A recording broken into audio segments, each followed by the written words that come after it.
Anyways, how do you know for sure if the bearing has failed on the water pump itself? Hello guys, and welcome to another David Zamolata. My name is Serge, and in today's video I have my 2007 BMW X5 here with me, and I do have a problem. So the problem is with the noise that's coming from the front of the engine bay. I do want to talk about how to diagnose what's really happening and actually do this type of project. So this car specifically is a 4.8i V8. This is a E70. I will start it up, and I want you to listen to the noise that it's making, and I'll explain to you what's really happening. Right, so first things first, I'm going to go ahead and put the key in, turn my radio off.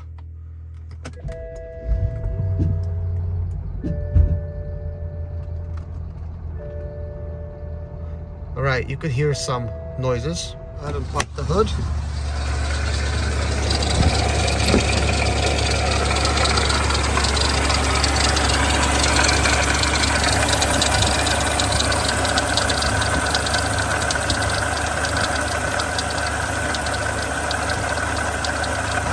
You guys just heard this noise, and you might be sure of what the problem is, but some of you guys that are not sure, you might be wondering what is this noise exactly? What are you really hearing? Because sure, you could hear the belt slightly squeaking, and you're hearing all this like rattling and stuff. So some of you probably heard that. And also you could hear some dryness, like in the, you know, some of like some pulleys and stuff. But anyways, the particular noise right now, it's actually coming from the water pump. So that's kind of like what's happening. Kind of weird thing is smoking all of a sudden over here.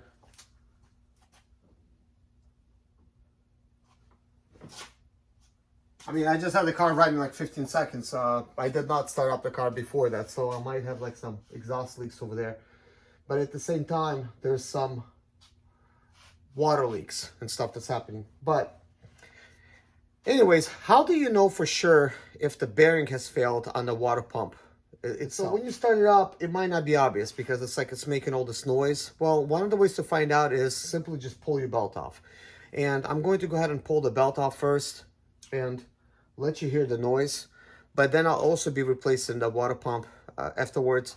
So right now with the belt on, you will be obviously, well, you did heard some of the noises. But once I pull the belt off, the noise should stop, okay? The reason I'm actually explaining things like that, because noises like that could scare you, and somebody could even tell you there's something wrong with your engine. You know, they could, you know, say like anything really. But anyways, let's go ahead and pull the belt off. Not like any tabs or anything. I bought this car without having the stuff mounted, so you simply just pull this stuff up and out. I'm just gonna put it over here. I have already unbolted this, but basically you could just use a flathead from here and from here to be able to remove that. So this is now removed. All right, so what we're gonna do is we're going to go ahead and use something like this to get your belt off. This is a T60 if anybody's wondering. Okay, now that I got it inserted, just pull this and pull on the belt. We're going to go ahead and release it. So this is now out, and we're going to go ahead and get the belt loose.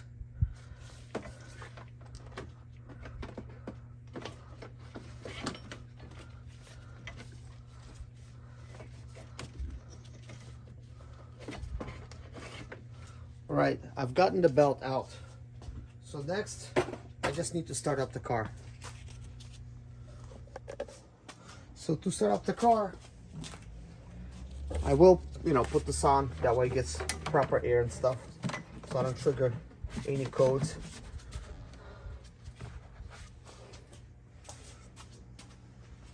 That should be enough.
than before.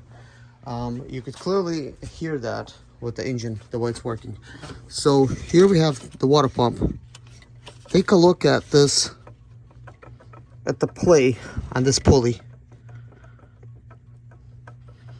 So that bearing is shot. That bearing is actually what was making all that noise. So now that I have pulled the belt off and I started up the car, the noise went away, but you could see that this pulley here, it just really kind of like shaking like that. So this water pump is shot, so you got to actually replace it. I do want to show you some stuff, guys. Anytime you're removing stuff, you need to kind of like pay attention what you're seeing. So I just now removed one part, which is this one right here. And of course behind it, you could see there's all this like white stuff. The reason that you're seeing this white stuff is because I put Blue Devil into, it's kind of like a mix radiator stop leak. Mainly it's a head gasket sealer, but I had like a leak, not in the radiator, but somewhere, and I couldn't tell where it was coming from. So I just put that stuff in, and it's an expensive way to find out where the leak is coming from, because it's like 60 bucks. But clearly you could see all this white stuff, and some more white stuff over there is some overspray as a result. So there is some kind of leaks here. Now, when I actually did this last time, and I just kind of like lightly took it apart, I did replace the fitting over there. It was a plastic one, and I put a metal one in there instead, and that is all good and well now. But obviously there's more leaks somewhere. There's even, you know, this is just all overspray. It's kind of hard to tell like where it's coming from, because everything's kind of like dirty, but you kind of get an idea. So something's coming from there. It's just spraying every which way. But anyways, I'm going to go ahead and replace this water pump, but I will pay attention if there's something I could see. This is my car, and at this time that's all I wanted to do, but I will observe to see if there's anything that I could potentially replace that's, you know, right over here, without removing everything, because I really don't want to do this whole tear down right now. Water pump is the main one, but anyways, let's continue.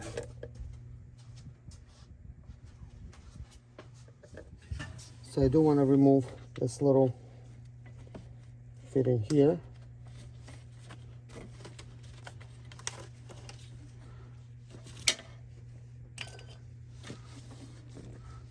So you could just, you know, pull that out, and then you could just install it back. These things are springy, so be careful. It could just jump right out. But when you install it, it's gonna be like spring like that, and you just push it in, and it's gonna work. But anyways, I need to disconnect some of these other lines.